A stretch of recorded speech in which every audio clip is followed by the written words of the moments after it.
Yeah, this is Shaz with Barrier Roofing. I'm here in Corona at my 2 o'clock. Now I'm going to start over here, away from the leak area. The leak area is over here under the solar panels, but we're going to walk our way there and we're going to pay attention to a couple things I've noticed.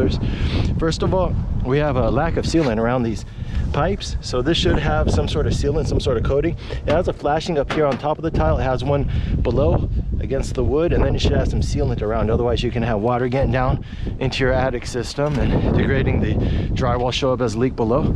I'm going to walk down this face and then we're going to make our way back to the leak area. Over here I'm noticing many cracked slip tiles, so this right here is entry point for moisture there as well, so we're going to recommend changing out the cracked tiles. These are all possible leaks in progress, just haven't shown up in the drywall below. I try to pick the worst ones where you have a big crack where you can actually have an exposure. And what I'm noticing a lot with these solar panel companies is they'll damage stuff, then they'll barely repair it. Cracked tiles right here, and they'll put a bunch of patches on here. We're gonna be careful. I can't get all the way under these solar panels because the moss is very dangerous to walk on.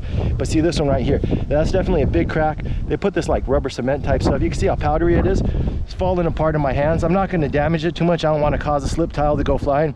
See right over there, we have another repaired tile. So those repairs are gonna last about 2 to 5 years, and then they're gonna start cracking, degrading in the sunlight. The UV will start breaking them down. I'm gonna walk over here before we get back to this area right here, which I believe is the cause of your leak. But first, let's check out this face. Again, I noticed a whole bunch of patch tiles over here.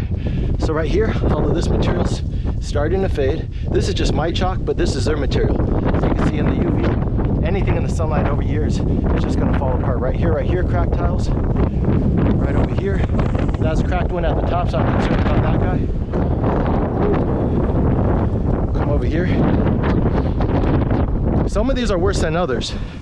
So like this guy right here, it's definitely a bad one. It goes across a whole tile. This is eventually just going to separate. You can see that they put some of that patch stuff inside, but you see how powdery it was falling apart. So it's at the end of its lifespan. However, they patched that. Right over here the same way. And then check out this right here. Now I went in with my microscope. I have my microscope over at the leak area, but I went in over here. You're still under the metal, so there's valley metal right here. So this leak's still right there at the edge of the valley metal. It's just about at the point where this could be causing a leak over here in this area. I bet if I looked underneath at the drywall, you might be holding moisture under here, because that's a big enough entry hole that you have water now holding up in this part of your roof system. And now let's get back to the leak area. Again, I'm not trying to pick every little chip. These are fine. Those are going to come off eventually. These are fine. This one, that's why I X'd him out. This guy, whole thing's going to come off. And this is why I recommended cut back the valleys 2 inches. Allow that water to flow off your roof line. Otherwise, see how the valleys are all close cut? Modern code practices is to keep them open up, because we're doing so many repairs where we have to open them up anyways, because the water stops being able to flow off your roof line. You have all these amazing gutters, but it'll back up behind your tile area. Right over here, I'm just going to look under here, and sure enough, look at, you have these patch jobs which are falling apart underneath, and I see one way down there too, one over there. So when they installed these solars, they broke a lot of tiles, and then they just patched them up, and now those patches are failing. I'd say that's pretty much your diagnosis, as well as all these cracked tiles right over here. Some of these might not have been cracked on install. They could be mechanical failures, but I'll find a couple. But with a roof that's been heavily walked on, like to install solar panels, I find more than the average. You can see right over here, I'm just gonna scoot across.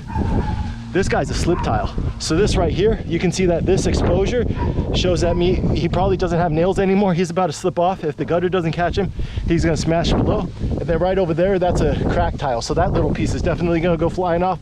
That alone could be a cause for a leak, but it's too low to be a cause for the leak that we're discussing. Right down there, that's another slip tile. So definitely we're gonna recommend maintenance, which means we go around, secure all the slip tiles, change out all the broken tiles. That guy right there should have been marked with an X. So see, that one is a big enough crack up here. He might actually, the nails go right here and right here, so he might actually dislodge the nail. Here's another one that should be changed out. Anything within the work area we're suggesting will automatically be changed out.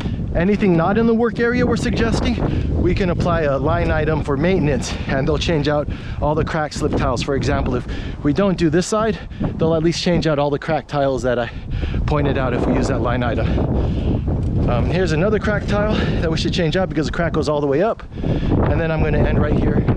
I think, from what I can tell, the cause of your leak, unless, you know, I can't really see all the way down here. See, I can see some cracked tiles down there. But this guy obviously was a really bad patch, so much so that they changed out the tile. And it actually, yeah, when I tap on it, it has a different type of resonance, which means that the paper might be totally degraded underneath. There's no type of dampening there. It just feels like I'm tapping on wood. If you look over there, you see those different tiles. They broke them so bad that they had to actually change them out. They couldn't patch it. This one, I don't know what they changed it out and then they had to patch it because they broke it again. But this material is at the end of its lifespan. Whatever they used to patch them up, obviously it's just falling apart. It's like rubber shred, I guess. And I had my digital microscope over here. I was trying to get the sense of the paper.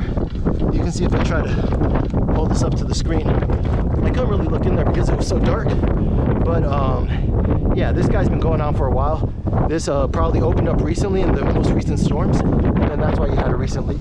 If it's this guy, you had this piece right here broke off from the rain and the wind and the degradation. And then I'll try to get in there best I can, but it's kind of dark, so I can't really tell the paper. It's just a whole bunch of dark, but this is what we're looking at right there. Basically, I'm guessing this is your entry point for the amount of water you're getting. There might be a couple other entry points under here that I can't see, so our recommendation is going to be the whole fix. But I'll get downstairs, I'll discuss with your options, and we'll talk shortly.